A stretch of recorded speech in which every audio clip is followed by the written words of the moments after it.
handy dandy driver, and he's going to fill us in on what's going on. Yeah, so today we are headed out to Scylla's farm, and we're going to look at a combine and a grain cart. And its harvest season is coming up now, so we're going to have lots of big equipment going down the roads, and we're going to try to show you how much an operator of this equipment can and cannot see while they're operating that equipment down the road.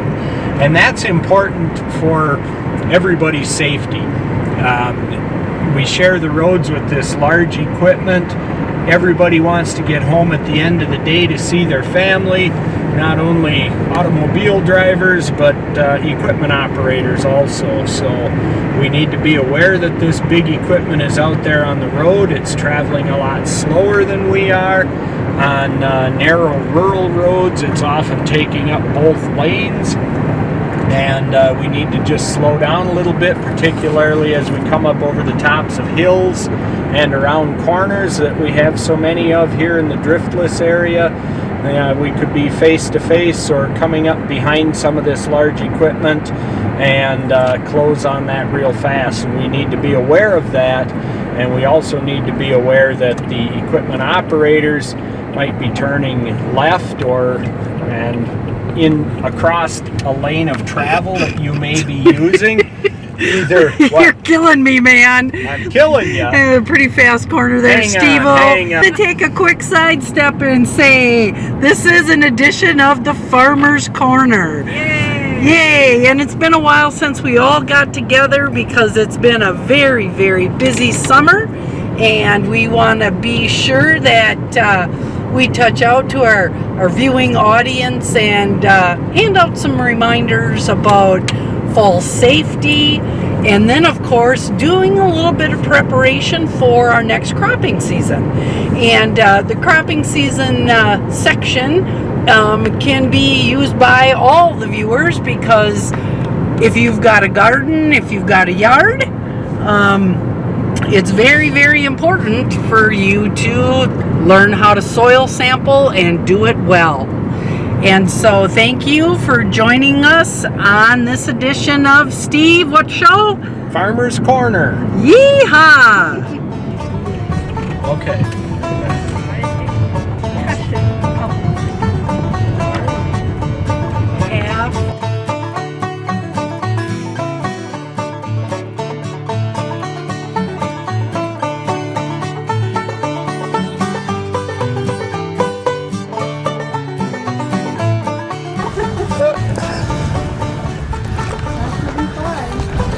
Hi, dogs.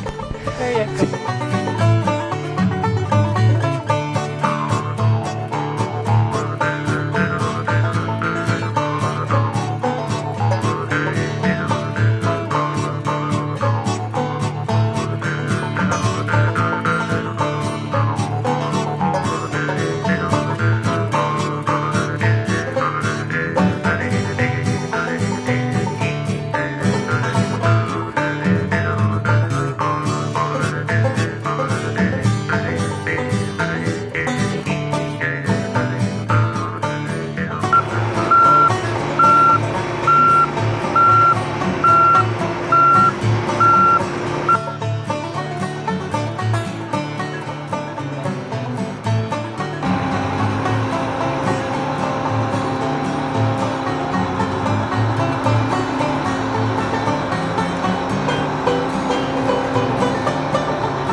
Okay, welcome to this edition of Farmer's Corner. We're out on Bill Silla's farm with his combine and his tractor and grain cart.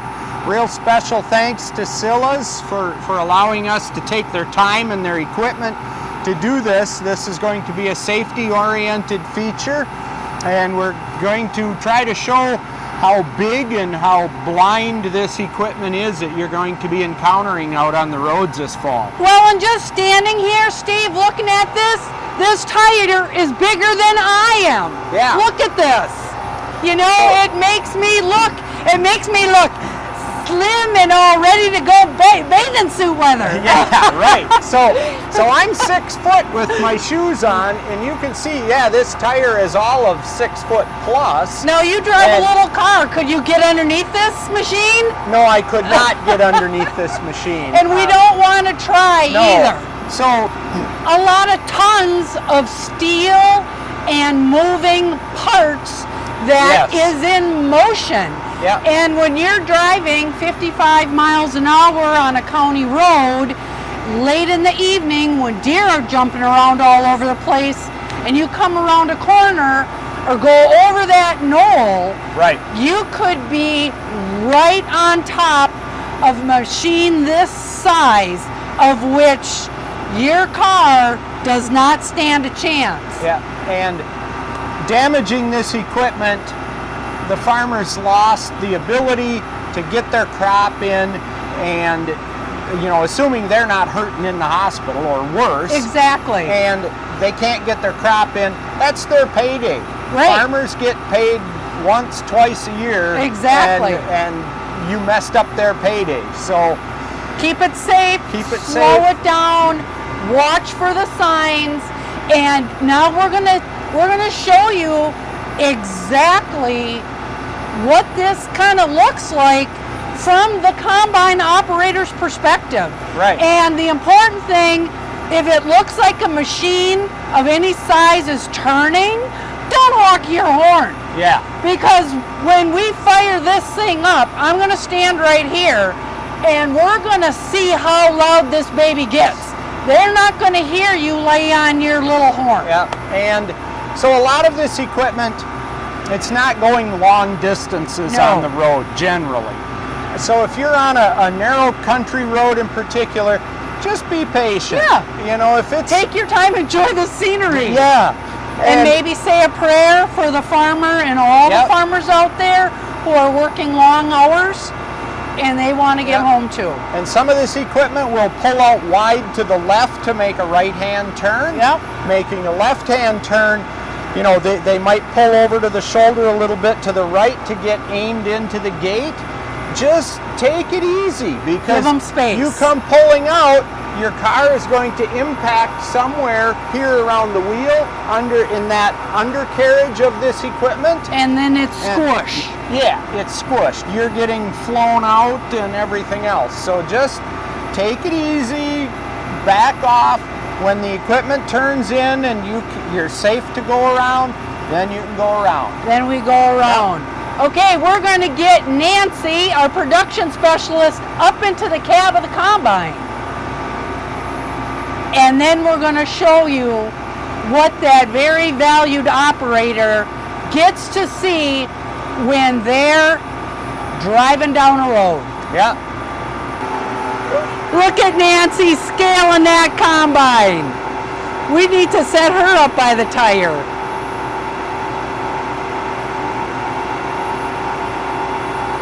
It's like Jack and the Beanstalk. Now wave. That down. Preferably if that's Bill Sluga, right? Yeah. Yeah. Preferably if she could be in the... Oh, yeah. Well, you can't drive with that on the road out anyway.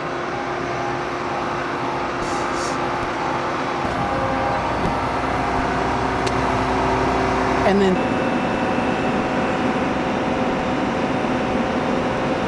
I can't. They're looking at the grain monitor. That's the camera. Okay. Well, Nancy's still taping, so we're just gonna, Steve will come right up behind it.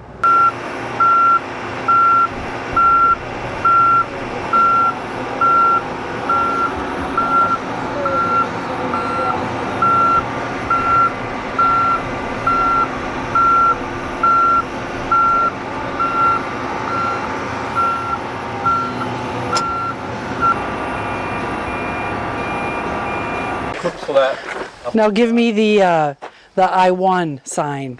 Okay, so we're in here behind Bill's grain cart, and this machine hauls grain out in the field, 2 trucks waiting on the side of the field. You can see the size of this equipment, it's huge. My car here, yes, it is a Toyota Prius, a bit on the smaller side of cars, but not really though. Yeah, but just pretend, let's pretend that this is like a F-250 and you're pulling your camper because you're headed, you're headed through the county. You're headed out of town to do some duck hunting or something like that, and you come up behind this quick. Now you've got to stop with a load. Right. There's nothing but solid iron under here that you're going to hit. A lot of metal and a lot of bolts, folks. Right. And you will lose. Yes. So go slow. We do have some safety features on this. There are flashing lights. Got a slow-moving vehicle sign on there to try to keep, warn you. But keep in mind this equipment operates in rough conditions. The fields are not smooth. As wires and electrical components bounce around, they tend to wear out and short out. So don't always count on the safety equipment on this equipment to keep you safe. You got to use what God gave you up above your shoulders there to think. And we also have to remember that we're showing you equipment that was probably built in this century, right? Of which it's fantastic when farmers get the opportunity to update their equipment, but there's also a lot of smaller machinery that is just as dangerous, that may just be carrying the slow-moving vehicle sign. Right. And some have been adding on even just the motion-detected flashing lights, battery-operated, but we have to be cognitively aware there's all sizes of equipment that's going to be moving around at hours when day people don't normally expect them to. Why? Because the window of opportunity to harvest just happened the other day with a frost, and now everybody's going to town. And by the time you put in when the grain is fit to harvest and the weather's fit to go and the elevators are open and on and on and on, everything gets crunched together. So this equipment is operating when we might not expect it. Exactly. 10 o'clock at night, midnight. And same with the semis on the road because they're hauling grain. Why?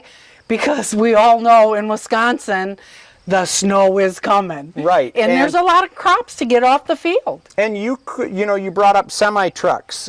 Most farmers have a semi-truck or they hire somebody with several trucks to haul for them, and all of a sudden you're seeing a semi on a road that you've driven every day and never seen a semi, and all of a sudden here's a semi. And you may not see him again till next year, or you may see him 2-3 times in that 1 week, and then it's a whole year down the road before your brain has that refresher that, we live in an agriculture community where there's going to be heavy machinery on the roads. And another thing, we're dry right now. Our soil conditions and field conditions are relatively dry.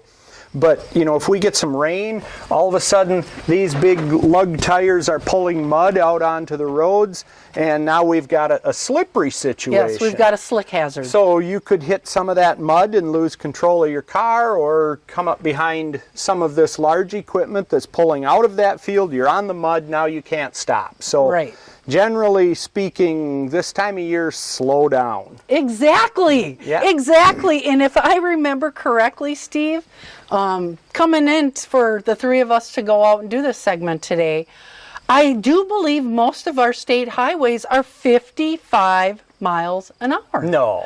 Yeah. No. They're not 65 or 70? Well, I got blown by somebody who was going, I think, a little bit closer to excessive speed. Okay. Must have been one of them Illinois people, huh? Well, it was a Wisconsin plate and a local tag. I recognized the driver because they waved. All right. So just slow it down. Everybody slow down. Be careful out there. We all want to have not only a safe harvest season for our farmers, take good care of yourself, eat some good meals, don't live on Mountain Dew and cigarettes. Right. Oh, wait, that's Bruce. Yeah, okay. Don't live on Mountain Dew and junk food. Well, this is fantastic, and we want to give a big shout out to the Zilla family and to Bill Sluga for being our very, very patient machinery operator here today. Wave at the camera, gentlemen. Now you guys have a safe harvest season.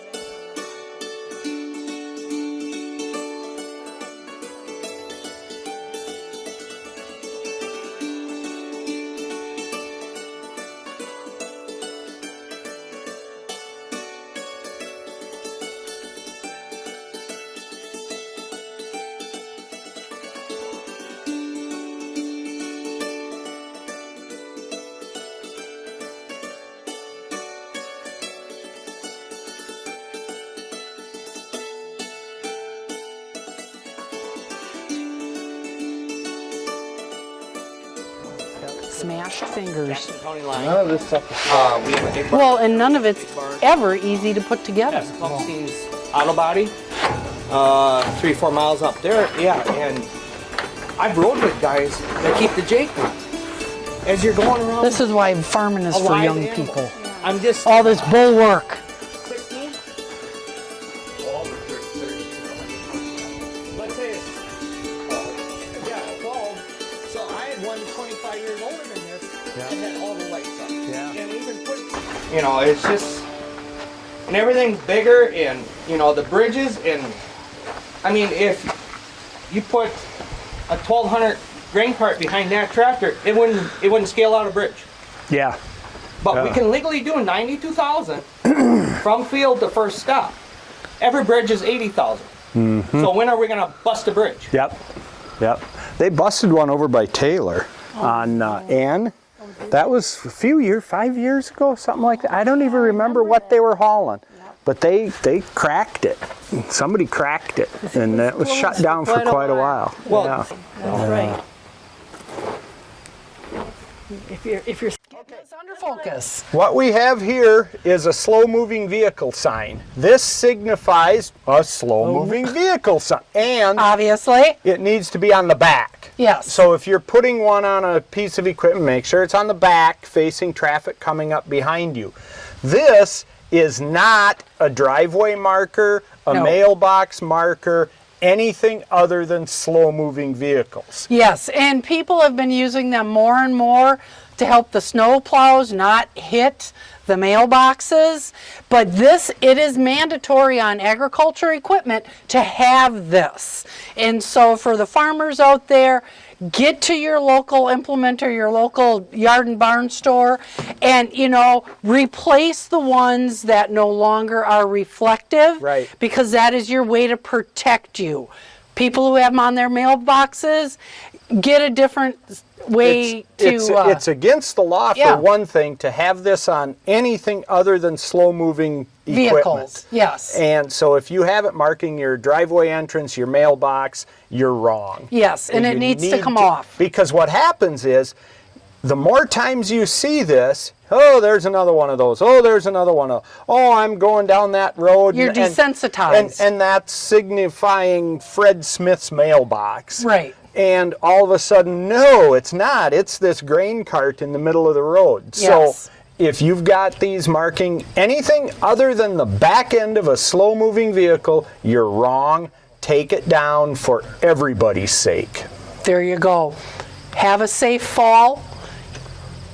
And enjoy the beautiful fall days we've got Exactly. coming, and be safe. Couple weeks till full color. Right. We are headed for part 2 of this edition of the Farmer's Corner. And we are on the Bruce and Mary C. Anderson farm. That name might ring a bell. And Steve, what are we going to do out here today with this funny looking pipe thing? Yep. A 5-gallon bucket, a pen, and some bags. Yeah, so this funny looking pipe thing is a soil probe. and we are going to take some soil samples for laboratory analysis. The really neat thing about soil sampling is it gives us the ability to get a scientific estimate. It's not exact, and I'll explain that as we go, but it gives us a good chance to get a scientific estimate of what nutrients we have in the soil and what nutrients we will need to apply for next year's crop. And now in this particular setting, we are on a functional farm, okay? Right. So this is not only important for the farmers, and pretty much everybody in the agriculture community knows that every 4 years or in a rotation, you should be testing your soils to make sure that the soil's doing for you what it's capable of, and that you're replacing nutrients that may be becoming deficit. But this is also just as important for anyone who may have problems in their lawn or may have some issues in their garden or in their backyard orchard or where they grow berries.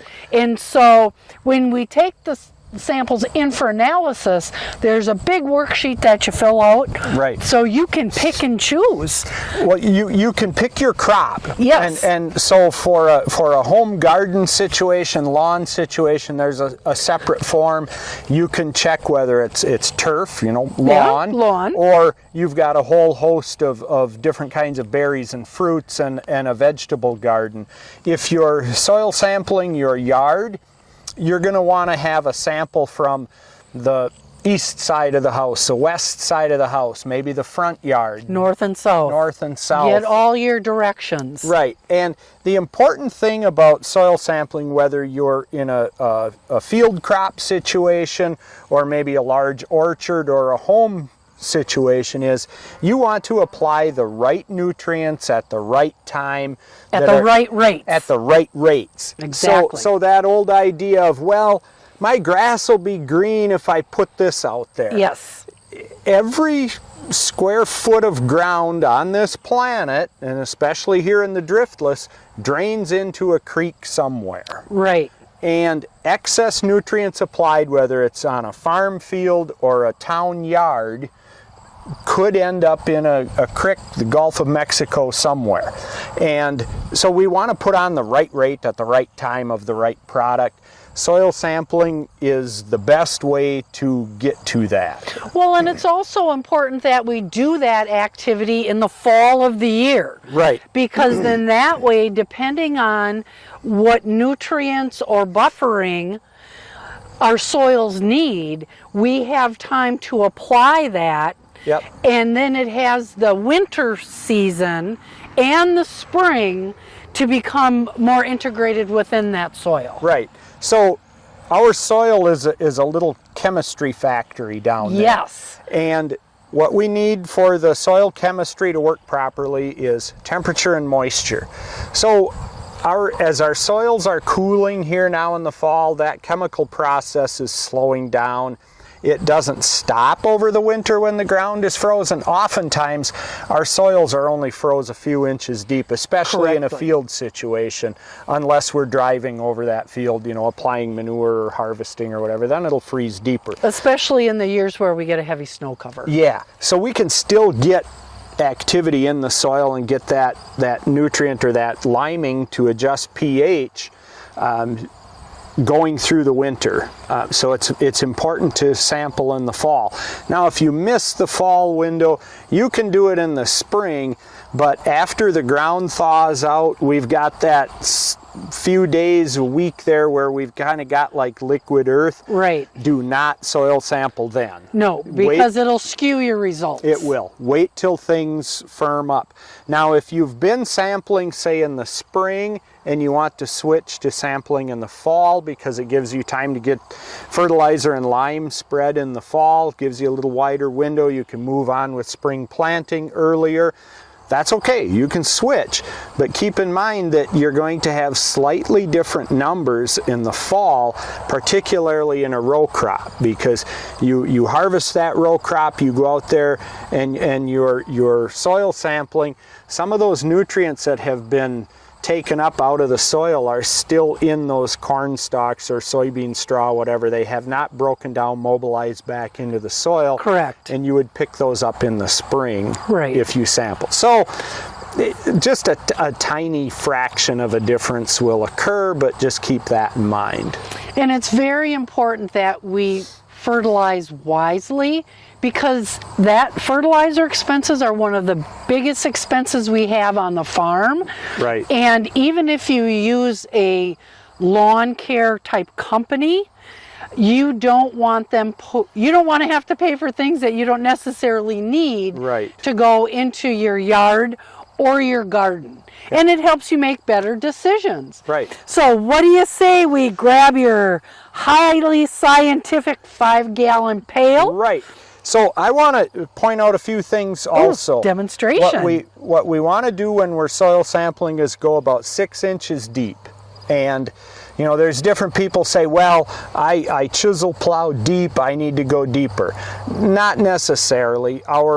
If you do go deeper or shallower, on that big worksheet that you talked about, there's a section in there for plow depth. Okay. The soil labs in Wisconsin will automatically default to a 6-inch plow layer, they call it. Okay. And then that goes into the fertilizer and lime recommendations, especially lime, because we want to neutralize that pH or make it, you know, neutral. Try to get as close to 6, 8, or 7 as we can.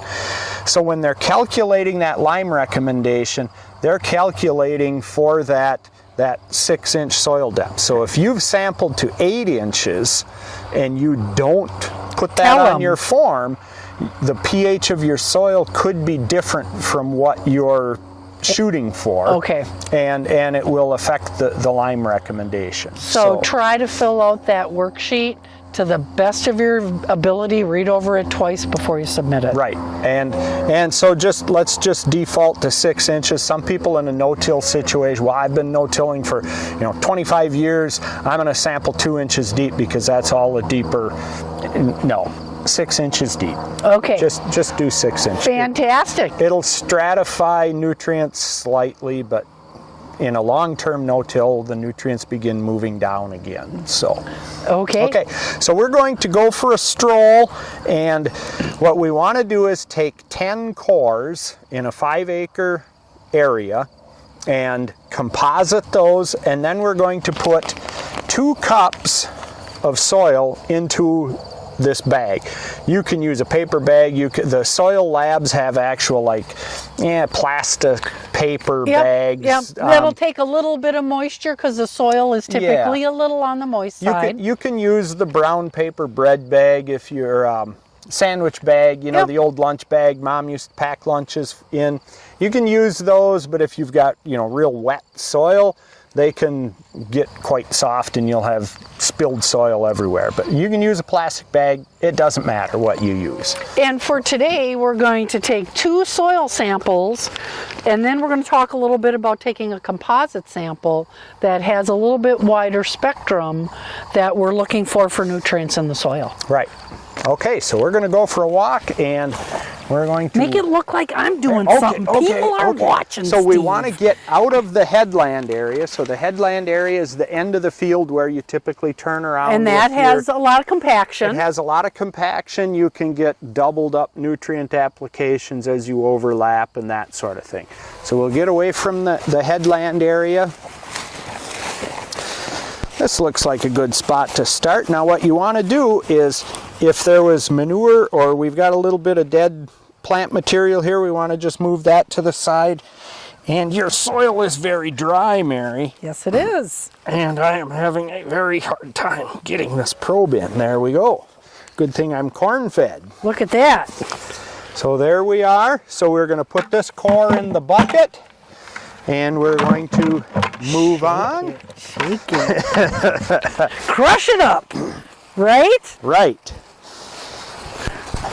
I've been soil sampling with Steve since La Crosse County.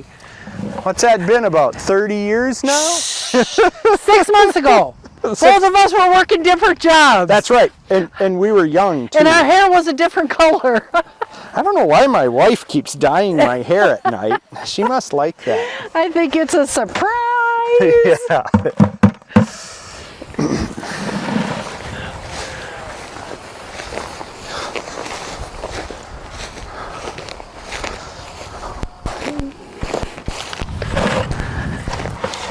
Now this particular field, it's very obvious where the soil types change. Yes, it is. So we are down basically in a creek or river bottom area here. The Pigeon Creek runs Right right there. along the edge. So what happens in these areas here is as the creek has meandered back and forth, I'm from northern Wisconsin, so I say creek. Oh. Anyway, We're meandering. As it meanders back and forth over the last centuries, it's deposited different soils and soil types. So right over, 20 feet over there, it was more of a red sand, and here we've got more of a black sandy loam type material. So this varies a lot. Now, if we knew, I'm not familiar with this field, but if I was familiar with this field and I knew that maybe that corner over there was a lighter sandy or maybe a heavier silt loam type soil, I would sample that separate and mark that separate. And you want to avoid places on the field where water settles. Right. And you got to kind of do a mix of the good, the not so good, the average, so you get a mix of the soils, especially if you're in a field that has multiple soil types. So a little soil sampling trivia. So here in Wisconsin, we walk a W shape. Yes. Minnesota, what do? They walk an M. Right. In Ohio, they walk a circle. Do you know what they do in Iowa? What? Wander around like they're confused. Same for Illinois too. Oh, there we go. A little bit of interstate humor. A little bit there. Yep. Where's the field boundary here, Harry? Way over in the edge. Okay. So this is all one. This alfalfa is all one field. It's managed as one. Okay.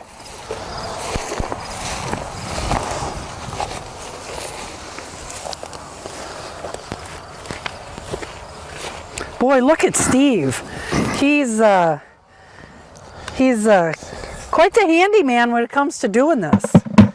Yeah, I've pulled many samples in my day. Yes. And he's got the handy dandy tools. Yeah, so and this tool is rentable, right? Your probe is rentable from the extension office? This is my personal soil probe. Look at this that. does not go anywhere but me. Okay. We do have soil probes rentable from extension? Well, with a deposit. Yes. It's not rented. You drop a deposit, you can get the soil probe, you bring it back, you get your deposit back. So awesome. Yes, we have probes.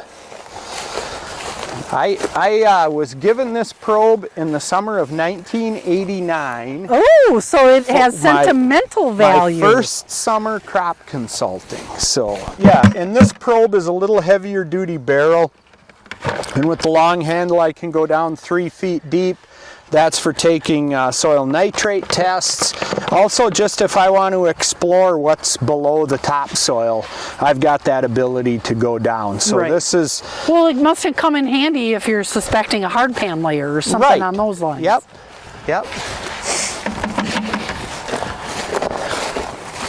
So I've been talking so much, I forgot how many cores we have in there. What have we got, 4? I think we're up to 5. 5, okay.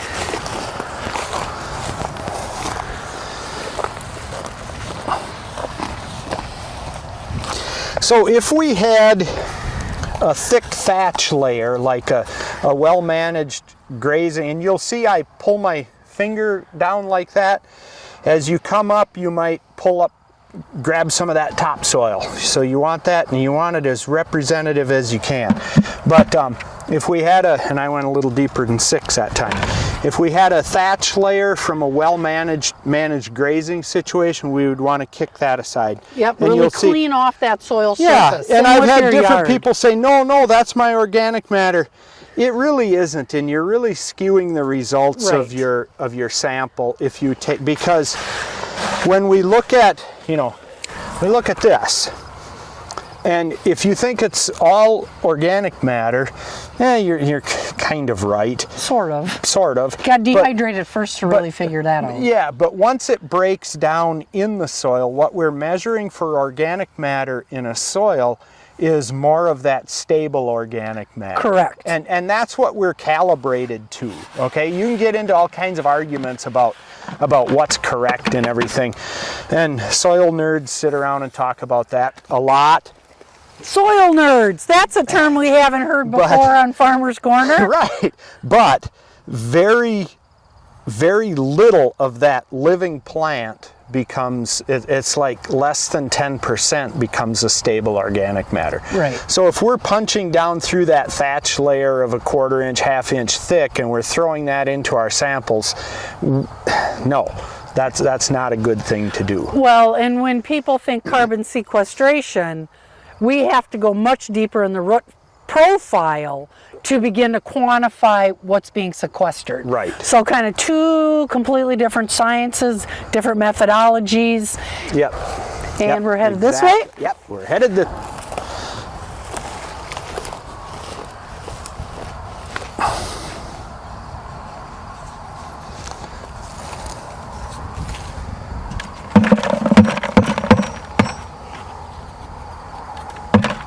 There we go.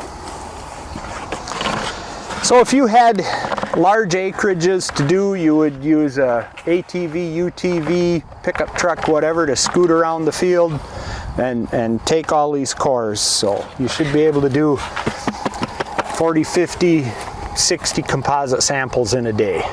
So, and now, you can are get we going to call, with, are we you going can to call get this a probes good with sample, foot or we peg, need more so core? you're not Oh yeah, on your shoulders they get all very day. fancy. Right. No, we Okay. don't have enough cores. We're at 6. We need a few more. So we go basically to the creek, huh? Trempealeau County here, I don't know if they've redone it lately, but the one that was done back in '77, that one was pretty accurate. Yeah. That one, but Jackson County was one of the last counties done, like in kind of that first round, or I suppose second round, because the first round was in the 30s. This is more or less just resting till next year. What happens if you put cattle on this right after They frost, blow up Mary? like balloons. Yeah, they do. Frothy bloat is a relatively sneaky, fast cow killer.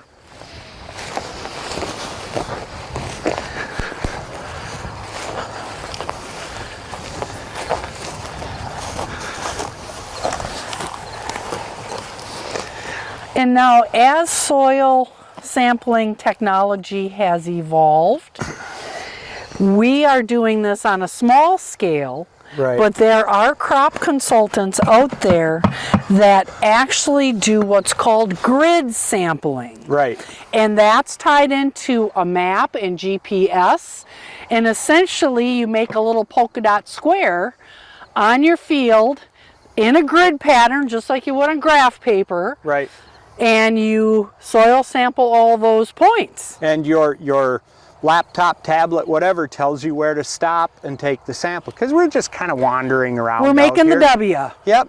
And so with that, with the GPS, the grid system, you're able to come back to the same spot the next time you're going to sample, and you can see if anything has changed. And that across that field. that really gives you a consistency. And then now with the technology of monitoring with crop harvest, Right. that really tells you where on the field you're profitable and where you're not. And so tying in that grid sampling, you can do what they call variable rate fertilizer applications. So on most farms, we're standing here, we're looking up at the farmstead. When Grandpa was spreading manure with the Farm All H and the manure spreader, and it was 30 below, Grandpa came out of the barn and he made a quick loop to get that manure spreader empty. Yeah, because otherwise it would freeze. Yeah, and Grandpa would freeze. Yes. So we tended to get more nutrients close to the buildings and less further out. And now we're coming into a lot of these farms, we're taking, what may have been 4 or 5 fields for Grandpa, it's 1 field now. Yep. And we've got a lot of nutrients up there and not so much out here. So we're doing sampling like we're doing now, we're averaging that. Right. And we're over applying up there and under applying here. So with that technology, we're able to get the nutrients there again, the right nutrient in the right place at the right time. Correct. So it really, environmentally, it really helps out. Crop response and profitability wise, it gets real fuzzy. Right. But from an environmental standpoint, man, we can really do some fantastic things with that. Yeah, So, nobody likes to waste money. No. Nope. But it does cost more to do that grid GPS soil sampling. Definitely, but if you're spending lots and lots and lots of money on fertilizer Right. resources, even a few $1,000s worth of a shift can put that money back into your farm in another exactly. place where it's needed to go. Yep. So this will be our last core. And then if we can get Nancy up here, can look in the bucket and we can see how much we've got. And I went deeper than 6 there. There we go. Oh, you tell me, Nancy. Can you see what's in there? Is that more than 2 cups? I think so. It looks like it.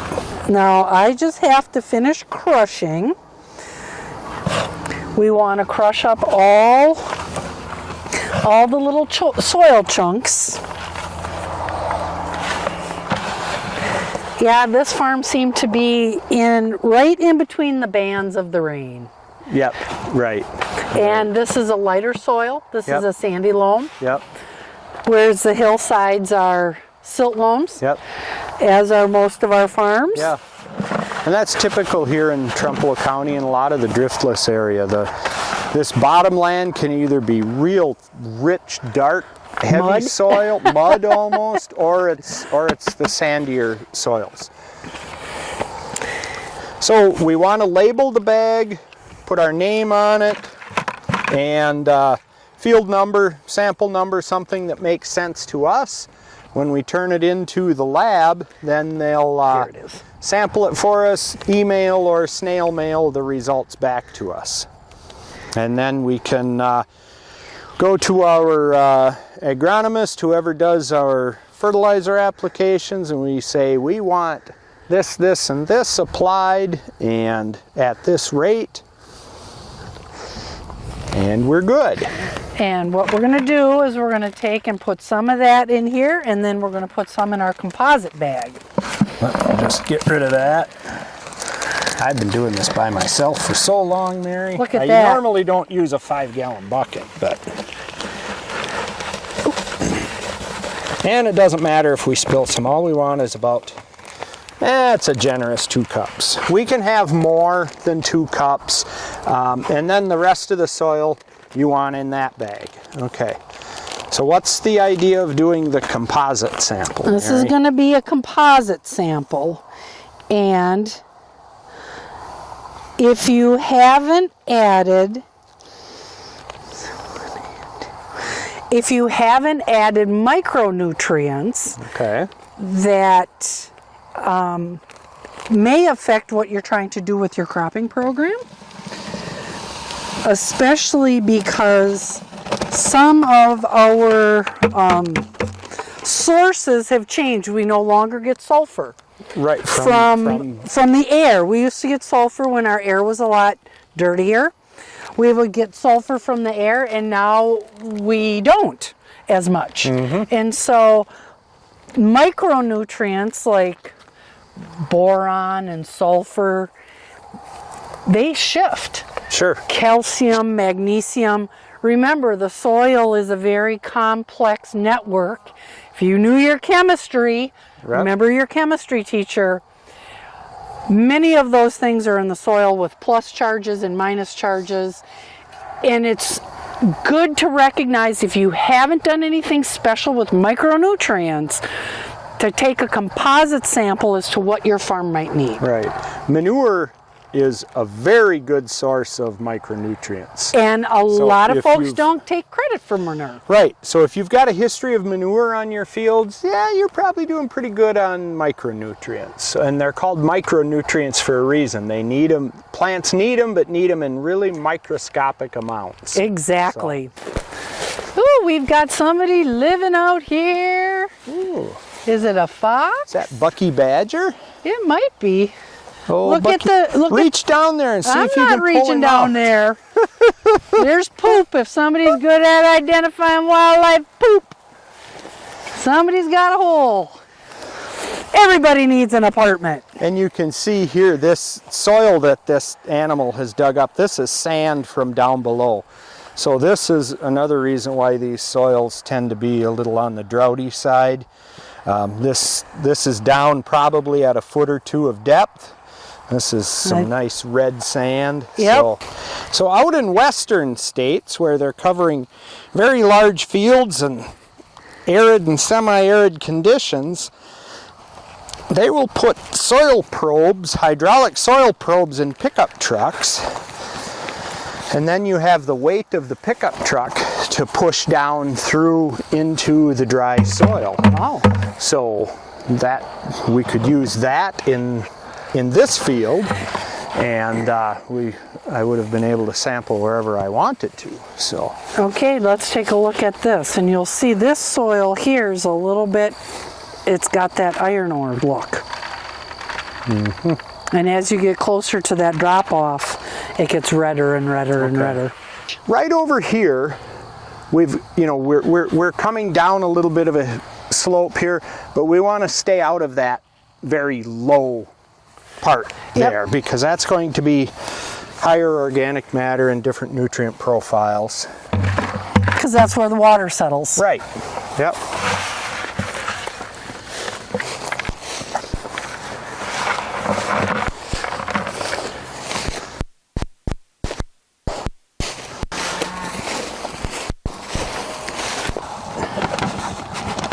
There we go. And there's our soil samples. And now what we want to do with this composite is we also want to mix it very, very well before we turn it into the soil lab. Because what the soil lab does is they take this bag of soil and they take a subsample of this subsample of the field, put it in an oven, dry it for a specified amount of time. Then they take a tiny little dipper, smaller than an ounce, and dip and put that into their testing. So we've got, they grind it first. They grind it, right. They grind it, they oven dry it, and then they run that through the tests. So we want to make sure that this composite sample is mixed, so as they pour it into their little containers for drying, they don't get all of one field or all of one whatever. Sample. Yep. There we go. And then we fill out the paperwork and we take it down to our handy dandy soil testing lab. We have one right here in Trempealeau County. Dairyland Labs sold their soil testing division to Ag Source Labs in Stratford, Wisconsin. So now we mail them to Stratford. We mail them to Stratford, right. For sampling, and away we go. Well, saves me a trip to Arcadia. It does. When did that happen? Was it last year? Over the summer. See, that's because I'm not thinking about soil samples. You're not a soil nerd. I am a soil nerd. But it's hard to keep track of everything in the summertime. It is. When everything is so busy. Well, we hope that you had a fantastic trip through Farm Safetyville as we head into this harvest season.